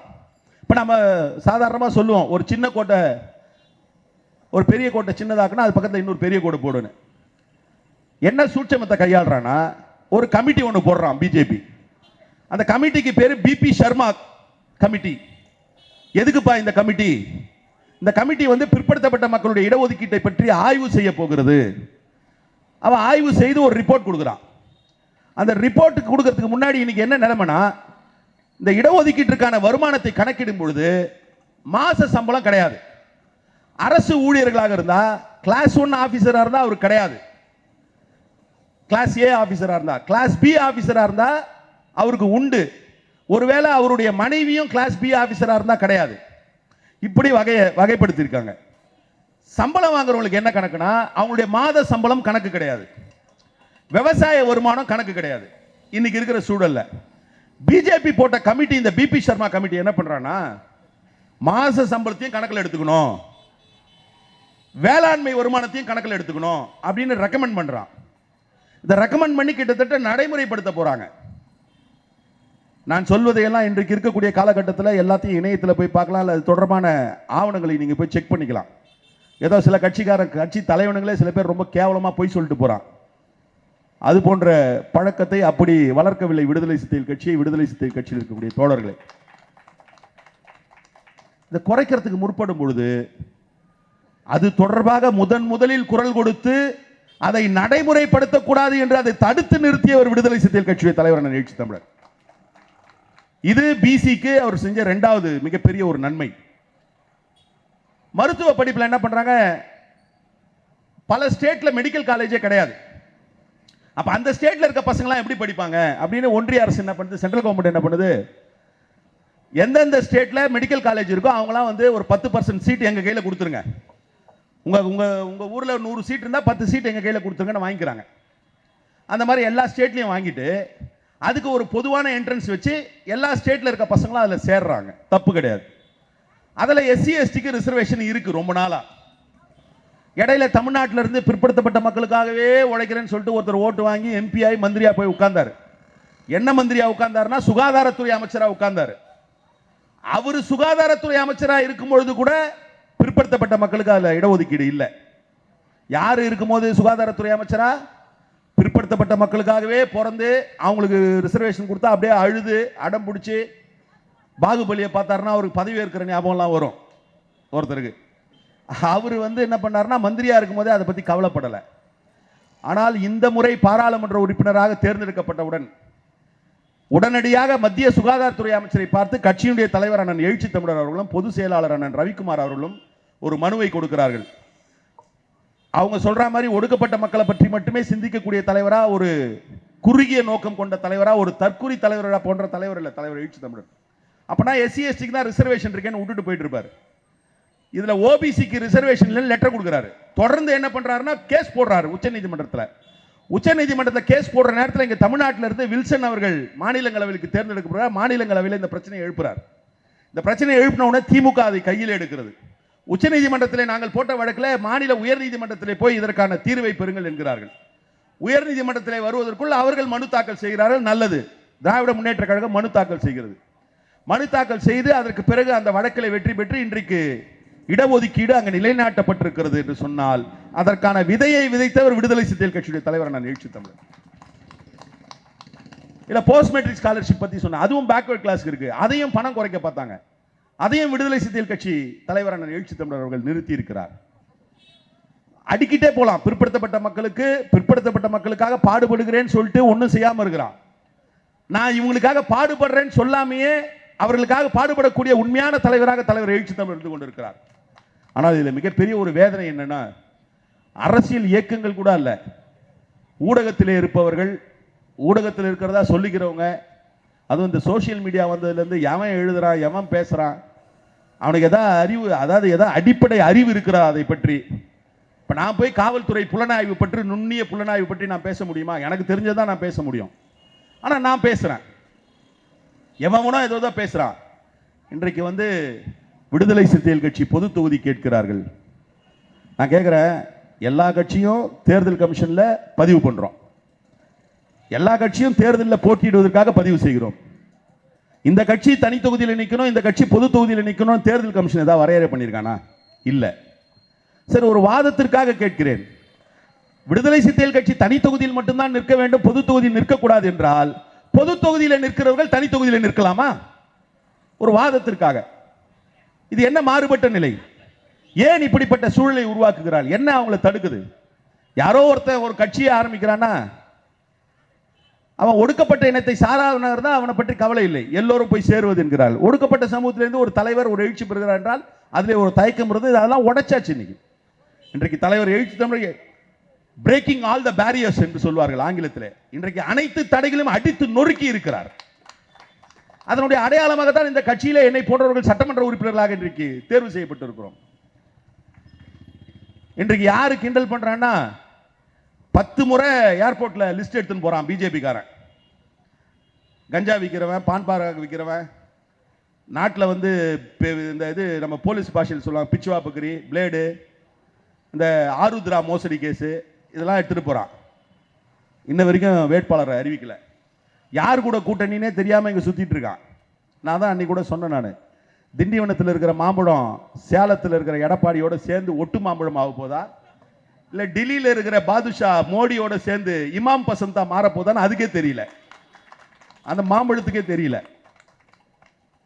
இப்படிப்பட்ட நிலையில் தான் விடுதலை சிறுத்தைகள் கட்சி இன்றைக்கு தெளிவான ஒரு சிந்தனையோடு பாரதிய ஜனதா கட்சியை வீழ்த்த வேண்டும் என்பது இதை எங்களுடைய தனிப்பட்ட நோக்கம் அல்ல. இந்த சமூகத்திற்காக அதை செய்தே தீர வேண்டும் என்கின்ற அடிப்படை நோக்கத்திலே தான் அதை நகர்த்தி கொண்டு இருக்கிறோம். இது ஏதோ இன்னைக்கு 2024 இந்த மிஷன் ஸ்டார்ட் ஆகல. இப்ப சொல்லுவோம் ஒரு பணி என்றால் ஒரு mission. Operation BJP, operation RSS. இதை விடுதலை சிறுத்தைகள் கட்சி 2014 துவங்கி விட்டது. அந்த ஆபரேஷன் மிஷன் நோக்கம் பிஜேபி ஆர்எஸ்எஸ் வேறறுப்பது, இந்திய அரசியலில் இருந்து அப்புறப்படுத்துவது என்கின்ற அந்த மிஷன் இந்த 2014 தொடங்கணும். 2014 பிஜேபி என்ன சொன்னா முன்னேற்றம் முன்னேற்றம் டெவலப்மெண்ட் கொண்டு வரோம் ஒரு ஏமாற்று விதையை காண்பித்தான். குஜராத் இப்படி இருக்கு அப்படி இருக்கு எல்லாம் மாஃப் பண்ண போட்டோ, ஏதோ ஒரு போட்டோ எடுத்து போட்டு இதான் குஜராத்னு ஏமாத்தினா. அவர்களை எதிர்த்து நின்ற காங்கிரஸ் கூட அதுக்கு பலியாயிடுச்சு. அந்த பிரச்சாரத்துக்கு காங்கிரஸ் வந்து அவர்களால முன்னேற்றத்தை கொடுக்க முடியாதுனாங்க. ஆனா இந்திய அளவில் பிஜேபியை புரிந்து கொண்ட ஒரே தலைவர் தமிழ்நாட்டிலே இருந்த நம்முடைய தலைவர் எழுச்சி தமிழர் தான். 2014 நாடாளுமன்ற பிரச்சாரத்தை பாருங்க. அவர் சொன்னார் பிஜேபி ஆட்சிக்கு வந்தது என்று சொன்னால் சிறுபான்மை மக்களுக்கு ஆபத்துன்னு. நடந்துட்டு இருக்கா இல்லையா? பிஜேபி ஆட்சிக்கு வந்தது என்று சொன்னால் பிற்படுத்தப்பட்ட மக்களுக்கும் ஒடுக்கப்பட்ட மக்களுக்கும் ஆபத்து என்று சொன்னார். நடந்ததா இல்லையா? பிஜேபி ஆட்சிக்கு வந்தது என்று சொன்னால் இந்தியாவுடைய பாதுகாப்பிற்கு அச்சுறுத்தல் என்றார். பிஜேபி ஆட்சிக்கு வந்தது என்று சொன்னால் இந்திய அரசமைப்பு சட்டத்திற்கு ஆபத்து என்று சொன்னார். எல்லாம் சொன்னோம். இருந்தாலும் 2014 அன்னைக்கு இருந்த சூழல்ல பிஜேபி தமிழ்நாட்டிலே கூட 3வது அணி வச்சு 2 இடம் ஜெயிச்சிட்டான். ஆனா இதை விட்டுறக்கூடாதுன்னு 2016 தேர்தல் முடிந்த உடனேயே அன்றைக்கு மக்கள் நல கூட்டணியாக இருந்த கட்சிகளையும் திராவிட முன்னேற்ற கழக தலைமையில் இருந்த கூட்டணி கட்சிகளையும் ஒரு சேர இருக்கக்கூடிய பக்கத்தில் இருக்கக்கூடிய ராயப்பேட்டா ஒய்எம்சிஏ மைதானத்தில் மாநில சுயாட்சி என்கின்ற மாநாட்டை நடத்தி எல்லாரும் ஒரு சேர ஒன்று சேர்த்து ஒரு கூட்டணியை உருவாக்கினோம். அந்த கூட்டணி உருவாவதற்கு அடிப்படையாக இருந்தது தலைவர் எழுச்சி தமிழுடைய முயற்சி என்று நான் சொல்லவில்லை. கம்யூனிஸ்ட் கட்சியுடைய முதுபெரும் தலைவர் ஐயா நல்லக்கண்ணு அவர்கள் பல மேடைகளில் சொல்லியிருக்கிறார். அது என்னாச்சு? 2019 அந்த கூட்டணி வலிமையை, உச்சபட்ச வலிமையை, விடுதலை சிறுத்தைகள் கட்சி வலிமையை எடுத்துரைக்கின்ற வகையில் தேர்தலுக்கு முன்பாக சனாதனத்தை வீழ்த்துவோம் என்கின்ற முழக்கத்தை வைத்து, தேசம் காப்போம் என்கின்ற முழக்கத்தை முன்வைத்து திருச்சியிலே 10 லட்சம் பேர் கூடிய ஒரு மகத்தான மாநாட்டை கூட்டினோம். 2019 மாநாட்டை கூட்டினோம். அன்னைக்கு தமிழ்நாட்டை வந்து வாஷ் அவுட். 3வது அணியா நின்ன பிஜேபி 2 சீட்டு வந்தான். இங்கே பெரிய கட்சியாக அறியப்படுகிற அதிமுகவோடு கூட்டு சேர்ந்து வாஷ் அவுட் ஆனாங்க. எல்லா இடத்துலையும் 2 லட்சம் ஓட்டு 3 லட்சம் ஓட்டுல காலியானாங்க. அது நடந்தது என்று சொன்னால் அதற்கான முன்முயற்சி எடுத்தவர் விடுதலை சிறுத்தைகள் கட்சி தலைவர் எழுச்சி தமிழர். 2021 சட்டமன்ற தேர்தல் அதுலையும் காலி பண்ணிட்டோம். இன்றைக்கு 2024 பார்லிமெண்ட் எலெக்ஷன். 2021 சட்டமன்ற தேர்தல் முடிஞ்ச உடனே சொன்னாங்க பிஜேபி ரொம்ப வலிமையா இருக்கு, பிஜேபியை ஒண்ணுமே பண்ண முடியாது அப்படின்லாம் சொன்னாங்க. காங்கிரஸ் ரொம்ப வலுவிழந்து கிடக்குன்னு. ஆனா அவர்களை வீழ்த்தியாக வேண்டும். அவர்களை வீழ்த்த வேண்டும் என்பது ஒரு இயக்கம் அல்ல, அது ஒரு கோட்பாடு, ஒரு கருத்தியல். சமூகத்திற்கு ஒவ்வாத கருத்தியல், சமூகத்திற்கு ஒவ்வாத கோட்பாடு, ஏற்றத்தாழ்வை நிறுவுகிற ஒரு கோட்பாடு. அதை சனாதனம் என்று சொல்லலாம், பிராமணியம் என்று சொல்லலாம், இந்துத்துவம் என்று சொல்லலாம். அப்ப அதுக்கு என்ன பண்றதுன்னு எல்லாம் சிந்திச்சுட்டு இருக்கும் பொழுது தலைவர் எழுச்சி தமிழர் தான் முதல்ல ஒரு சஜஷனை, ஒரு உக்தியை கையாளுறாரு. என்ன சொல்றாருன்னா, பிஜேபி இந்தியா முழுக்க பரவி இருக்கிற கட்சி. அதை எதிர்க்க வேண்டும் என்று சொன்னால் அந்த அளவில் பரவி இருக்கக்கூடிய ஒரு கட்சி இந்திய தேசிய காங்கிரஸ். அப்ப இந்திய தேசிய காங்கிரஸை மையப்படுத்தி அந்தந்த மாநில கட்சிகள் பிஜேபி எதிர்க்கக்கூடிய கட்சிகள் ஒன்று சேர வேண்டும் சொல்றாரு. சொன்ன உடனே நிறைய பேர் வழக்கம் போல பத்திரிகைக்காரங்களா இதெல்லாம் நடக்குமாப்பா, காங்கிரஸோட அவங்களாம் சேருவாங்களா, காங்கிரஸோட எப்படிப்பா கெஜ்ரிவால் சேருவார், காங்கிரஸோட எப்படிப்பா லல்லு பிரசாத் யாதவ் சேருவார், காங்கிரஸோட எப்படிப்பா முலாயம் சிங் யாதவ் சேருவார், காங்கிரஸோட எப்படி சரத்பவார் சேருவார், காங்கிரஸோட எப்படி கம்யூனிஸ்ட் சேருவார்கள், நாம தாங்க சேர்ந்துட்டுமே, அப்புறம் எதுக்கு நம்ம தானே உருவாக்குறோம், நம்ம வீட்டு கல்யாணத்தில் நம்ம கூப்பிடலன்ற கேளு. இவர்களை எல்லாம் சேருவார்களா சேருவார்களா சேருவார்களா என்றார்கள். இன்றைக்கு ஒரு கூட்டணி மலர்ந்திருக்கிறது, இந்தியா கூட்டணி என்று. அதிலே காங்கிரஸ் இருக்கிறது, கெஜ்ரிவால் இருக்கிறார், லல்லு பிரசாத் யாதவ் இருக்கிறார், முலாயம் சிங் யாதவ் இருக்கிறார், சரத்பவார் இருக்கிறார்கள், சிபிஐ இருக்கிறது, சிபிஎம் இருக்கிறது, சிபிஐ எம்எல் இருக்கிறது, தமிழ்நாட்டிலே திராவிட முன்னேற்ற கழகம் இருக்கிறது, விடுதலை சிறுத்தைகள் கட்சி இருக்கிறது, மறுமலர்ச்சி திராவிட முன்னேற்ற கழகம் இருக்கிறது, இங்கே இருக்கக்கூடிய சிபிஐ சிபிஎம் இருக்கிறது, மனிதநேய மக்கள் கட்சி இருக்கிறது, தமிழக வாழ்வுரிமை கட்சி இருக்கிறது, இப்பொழுது புதிதாக மக்கள் நீதி மையமும் அதில் சேர்ந்து இருக்கிறது. இன்றைக்கு அது உருவாகி இருக்கிறது. அதுக்கு போட்டியா மோடி ஒரு கூட்டம் கூட்டினார், அவங்க கூட்டணி கூட்டம் என்டிஏ. அதில் போயிட்டு வந்த எடப்பாடி பழனிசாமி இப்ப பிச்சுக்கினார். இது இன்டாக்டா இருக்கு. அப்ப இந்த இந்தியா கூட்டணியை உருவாக்கியதில் மிகப்பெரிய ஒரு பங்கு தலைவர் எழுச்சி தமிழருக்கு இருக்கிறது. இன்றைக்கு எப்படிப்பட்ட ஆபத்துகளை உருவாக்குறார் என்பதை நாம் சிந்திக்க வேண்டும். இப்ப இதுல என்னன்னா இன்னொரு சூழ்ச்சி என்ன பார்க்கப்படுதுன்னா, தொடர்ந்து அட்டுழியத்தை செஞ்சுட்டு இருக்கான் இந்தியா முழுக்க. ஆனா தொடர்ந்து மாநில எலெக்ஷன்ல வெற்றி பெறான். குறிப்பா வட மாநிலங்களில் பிஜேபி வெற்றி பெறுகிறது. எலெக்ஷன் ஆரம்பிக்கும் போது பாத்தீங்கன்னா பிஜேபி இந்த ஸ்டேட்ல காலி, ஆட்சி வராது அப்படின்றான். கவுண்டிங் ஆரம்பிக்கும் போது பார்த்தா எதிர்கட்சி கொஞ்சம் கூட இருக்கிறாங்க. டைம் ஆக ஆக ஆக பாத்தீங்கன்னா சாயந்தரம் எண்ணி முடிக்கிறான், பிஜேபி அதிக சீட்டுன்றான். இது எப்படி இது சாத்தியமாகிறது என்கின்ற ஒரு கேள்வி வருகிறது. இப்ப நான் சொல்றது எல்லாமே நான் மறுபடியும் சொல்றேன், நின்று கொண்டு கேட்கக்கூடிய பொதுமக்களுக்கு இது ஏதோ காழ்ப்பின் அடிப்படையிலேயோ ஏதோ வாய் புளிச்சதோ மாங்காய் புளிச்சதோ நான் சொல்லுவது எல்லாமே தரவுகளோடு, எல்லாமே நிறுவப்பட்ட உண்மைகளோடு பேசுகிறேன். இவங்க ஏதோ தில்லுமுள்ளு பண்றாங்க தேர்தல் ஆணையத்தை வச்சுட்டு அப்படின்னு ஒரு சந்தேகம் இருந்தது. இப்ப அந்த சந்தேகத்தை உறுதிப்படுத்துகின்ற நடவடிக்கைகள் கொஞ்ச நாளா நடந்துட்டு இருக்கு. ஃபர்ஸ்ட் என்ன நடக்குதுன்னா, உச்ச நீதிமன்றம் எலெக்ஷன் கமிஷனரை யார் போடுறதுன்னு ஒரு வரையறை வச்சிருக்கு. உதாரணத்துக்கு தேர்வு நடக்குதுன்னா யாரு இதை நடத்துறதுன்னு ஒரு கமிட்டி செலக்ட் பண்ற மாதிரி உச்ச நீதிமன்றம் எலெக்ஷன் கமிஷனரா யாரை போடுது. எலெக்ஷன் கமிஷனரா போடுறதுக்கான குழுல உச்ச நீதிமன்றம் என்ன சொன்னா, தலைமை நீதிபதி, பிரதமர், எதிர்கட்சி தலைவர், இவங்க 3 பேர் தேர்ந்தெடுக்கட்டும்ன்றாங்க. அவங்க ஏன் அப்படி சொல்றாங்கன்னா, பிரதமரும் எதிர்கட்சி தலைவரும் மாறுபட்ட நிலை எடுப்பாங்க. அப்ப இவங்க எடுக்கிறதுல எது சரின்னு தீர்மானிக்கிற இடத்துல தலைமை நீதிபதி இருப்பார். இதை உச்ச நீதிமன்றம் சொல்லுது. ஆனா மோடி என்னவா மாத்துறாருன்னா, பிரதமர் இருப்பாரு, எதிர்கட்சி தலைவர் இருப்பாங்க. ஆனா மூன்றாவதா இருக்க வேண்டிய உச்ச நீதிமன்ற தலைமை நீதிபதிக்கு பதிலா நான் யாரை சொல்றேனோ அந்த மந்திரியை நான் போட்டுக்கிறேன் அந்த குழுல. அதாவது இவருக்கு மார்க் போடுற வாத்தியாரை இவரே செலக்ட் பண்றாரு. பிரதமரே பிரதமரும் அமைச்சரும் சேர்ந்து செலக்ட் பண்ணுவாங்க. இதை மாத்தினாரு, நாம எதிர்த்தோம். இப்ப நேற்றைக்கு முன்தினம் அருண் கோயல் என்கின்ற தேர்தல் ஆணையர் திடீர்னு ரிசைன் பண்றார். ஏற்கனவே இன்னொரு தேர்தல் ஆணையர் பதவி முடிஞ்சு போச்சு. அருண் கோயல் இதே மாதிரி எல்லா கூட்டத்திலையும் பண்ணோம். நீங்க பிஜேபி கூட்டம்லாம் பார்த்துட்டு தான் இருக்கோம். நாங்க நீங்க முதல்ல மாறுங்க, உங்களுக்கு சேர்த்து தான் பேசுறேன். அப்புறம் உங்க பிள்ளைங்களுக்கு எல்லாம் ரிசர்வேஷன் இருக்காது. நீங்க வேலைக்கு வந்த மாதிரி அவன் வேலைக்கு வர முடியாது. பழையபடி எங்க தாத்தா உங்க தாத்தா மாதிரி கோவணம் கட்டிட்டு அவனுக்கு கையை கட்டி உட்கார வேண்டியதான். மணி அடிக்கிறவன் தான் நம்மளை ஆளுவான். கொஞ்சம் கேளுங்க. அப்ப என்ன ஆகுதுன்னா, எலெக்ஷன் கமிஷன் இந்த எலெக்ஷன் கமிஷனர் ரிசைன் பண்ணிட்டு போயிடுறாரு. இதுல ஒரு நுட்பமான செய்தி இருக்கிறது. இந்திய வரலாற்றில் இதுவரை 3 முறை தான் தேர்தல் ஆணையர்கள் பதவியை ராஜினாமா செய்திருக்கிறார்கள். முதல் முறை ராஜினாமா செய்தது 1973 நாகேந்திர சிங் என்கின்ற ஒருவர் ரிசைன் பண்ணார். அவர் யார் ரிசைன் பண்ணார்னா, அவர் அப்ப சர்வதேச நீதிமன்றத்துக்கு நீதிபதியா போனார். அதுல ஒரு நியாயம் இருக்கு. ஆனால் அதற்கு பிறகு ஒருவர் ரிசைன் பண்ணார். அசோக் லவாஸ் என்கின்ற ஒரு தேர்தல் ஆணையர். அவர் எப்ப ரிசைன் பண்றாருன்னா 2020 ரிசைன் பண்றார். இப்ப 2024 இவர் ரிசைன் பண்றார். அருண் கோயல் ரிசைன் பண்றார். இந்த 2 பேர் ரிசைன் பண்ணது யார் காலத்துலனா, பிஜேபி காலத்துல. ஏன் ரிசைன் பண்ணாங்கன்றதா இப்ப क्वेश्चन. லவாஸ் ரிசைன் பண்ணும்போது என்ன சொல்றாருன்னா, 2019 பாராளுமன்ற தேர்தலில் பிஜேபி முறைகேடு பண்ணுதுன்னு ஒரு புகார் வருது. அமித்ஷா மேலேயோ மோடி மேலேயோ புகார் வருது. புகார் வந்தவுடனே தேர்தல் ஆணையர்கள் இதை விசாரிக்கிறாங்க. 3 தேர்தல் ஆணையர்ல 2 பேர் அவர் ஓகே அப்படின்னு சிட்டு கொடுக்குறார், கிளீன் சீட். 3வது கேஸ் வேணா போடுங்க சார். 3வது தேர்தல் ஆணையர் மட்டும் என்ன சொல்றாருன்னா, லவாஸ் மட்டும் என்ன சொல்றாருன்னா, இல்லை இவங்க தப்பு பண்ணியிருக்காங்கன்னு ஒரு டிசென்ட் நோட் எழுதி கொடுக்குறாரு. மோடியும் இவரும் இவங்களை தப்பு பண்ணியிருக்காங்க அப்படின்னு. உடனே என்ன பண்றாங்க, அவங்க மனைவிக்கு ரெய்டு. உடனே என்ன பண்றாங்க, அவங்களுடைய மகளுக்கு ரெய்டு, அவனுடைய மகனுக்கு ரெய்டு.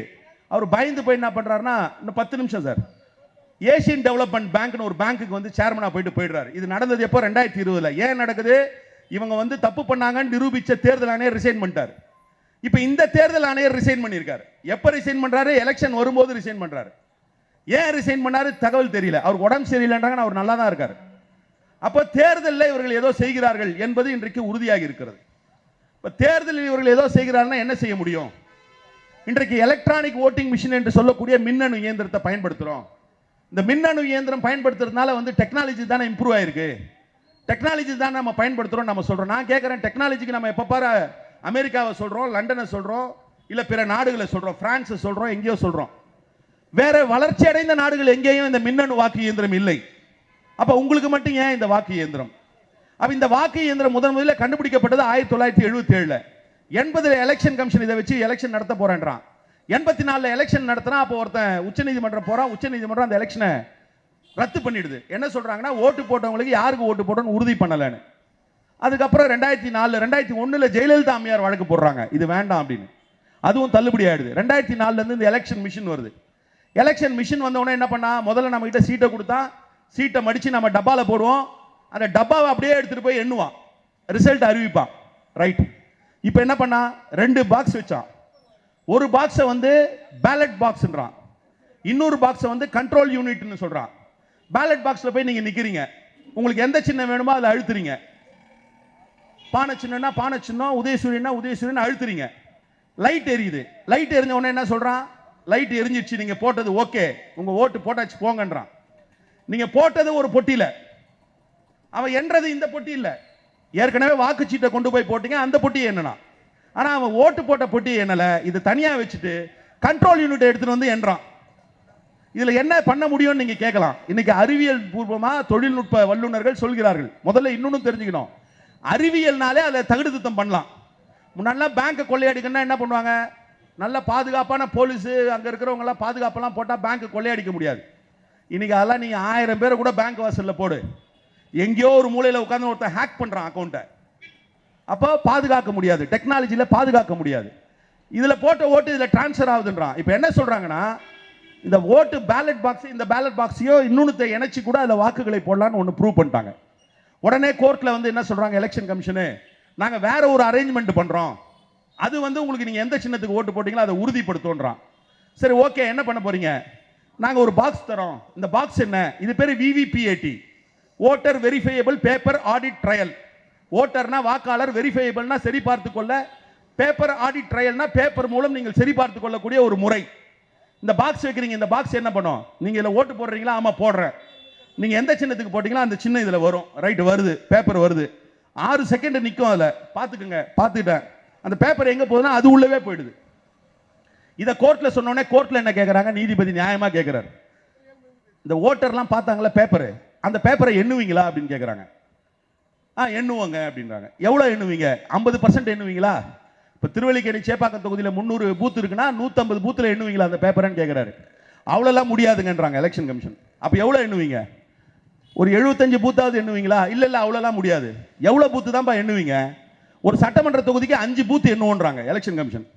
இப்போ எங்கள் தேர்தலாம் கூட அப்படி தான் நடந்தது. இதில் இன்னொரு கேள்வி வரும் உங்களுக்கு, இவ்வளோ தூரம் இவிஎம் பற்றி பேசுகிறீங்க, நீங்களாம் எப்படி ஜெயிச்சிங்கன்னு கேட்பீங்க. நாம எப்படி ஜெயிக்கிறோம்னா, இந்த மாதிரி திருட்டுத்தனம் நடக்குதுன்னா அதுக்கான பாதுகாப்பு நடவடிக்கையில் ஈடுபடுறோம். ஒரு இடத்துல ஒரு திருட்டு நடக்குது, ஒரு ஆபத்து இருக்குன்னா பாதுகாப்பாக இருந்தால் அது வந்து தமிழ்நாட்டில் வந்து நமக்கு தேர்தல் வழக்கத்தில் தேர்தல் முறையில் நம்மலாம் கை தேர்ந்தவர்கள். வட மாநிலங்களில் அப்படி கிடையாது. அப்போ என்ன பண்ணுறான், இந்த பாக்ஸில் 5 பொட்டி தான் எண்ணுவான். இப்போ எலெக்ஷன் ரிசல்ட்லாம் முடிஞ்ச பிறகு அதை ஒப்புக்கு எண்ணி முடிக்கிறான். இப்போ நாம இந்த சிஸ்டமை சந்தேகப்படுறோம்னா நாம சந்தேகப்படல. மாதவ் தேஷ்பாண்டேன்னு ஒரு பெரிய அறிஞர், நான் சொல்றதெல்லாம் இப்போ நீங்கள் யூடியூப்ல கூட போய் பார்த்துக்கலாம். அவர் வந்து கரண் தபார்னு ஒருத்தருக்கு ஒரு இன்டர்வியூ கொடுக்குறாரு. மாதவ் தேஷ்பாண்டே வந்து, சார் டிஸ்டர்ப் பண்ணாதீங்க சார், மாதவ் தேஷ்பாண்டே வந்து ஒரு அமெரிக்கா நாட்டினுடைய தொழில்நுட்ப ஆலோசகர், பல்வேறு சாஃப்ட்வேர் கம்பெனிக்கு அட்வைசராக இருந்தவர். அவர் இன்னைக்கு என்ன சொல்லியிருக்காருன்னா, நீங்க போடுற ஓட்டு, நீங்க பார்க்குற ஓட்டு ரைட்டு, பார்க்குற ஓட்டு ஒரு சின்னத்துக்கும் அது இந்த மூணாவது மிஷினில் டிரான்ஸ்ஃபர் ஆகிறது வேற சின்னத்துக்கும் பண்ண முடியும். சாஃப்ட்வேரில் வந்து ஒரு ஆஸ்ட்ரிக்ஸ் போட்டிங்கன்னா அதை பண்ண முடியும். அப்போ என்ன அர்த்தம்னா, இப்போ 10 இப்போ விடுதலை சிறுத்தைகள் கட்சிக்கு 5 பேர் ஓட்டு போடுறாங்க. ஃபர்ஸ்ட் 4 ஓட்டு மட்டும் இந்த மிஷினுக்கு டிரான்ஸ்ஃபர் ஆகும்.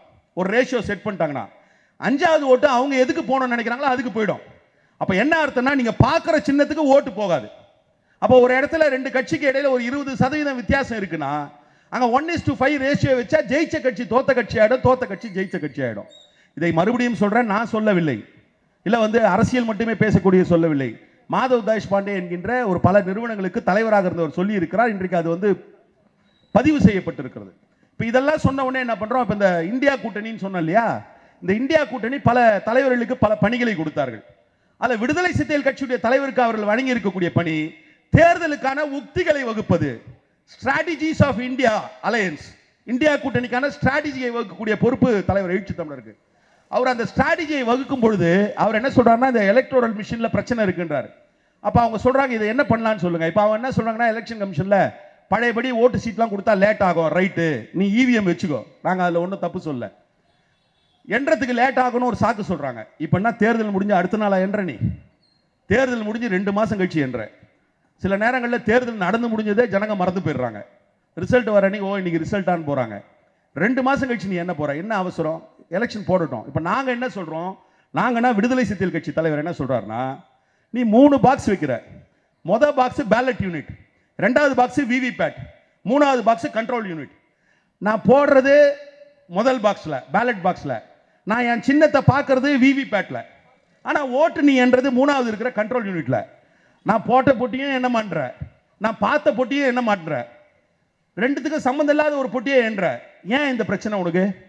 ஒன்றும் வேண்டாம், நான் இதுலயே போடுறேன் ஓட்டு, லைட் எரியுது, ரைட், ஓகே, நான் பார்க்குற சின்னம் வந்து உழுது, ஓகே, இந்த சின்னம் இப்போ வந்து உள்ள உன் பொட்டியிலே உழுது, வேணாம், அந்த சின்னத்தை என் கையில் கொடு, அந்த பேப்பரை என் கையில் கொடு, அதை எடுத்துட்டு போய் ஒரு பொட்டியில போடுறேன், அந்த பொட்டியை எண்ணிட்டு போய், என்ன உனக்கு கஷ்டம்?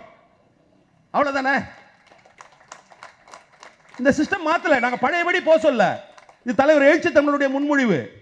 நான் இதுல போடுறேன், பார்த்துட்டேன், பானை சின்னத்துக்கு லைட் எரியுது, என் சின்ன இதுல உழுது, பேப்பர் ஓகே, ரைட், பக்கா.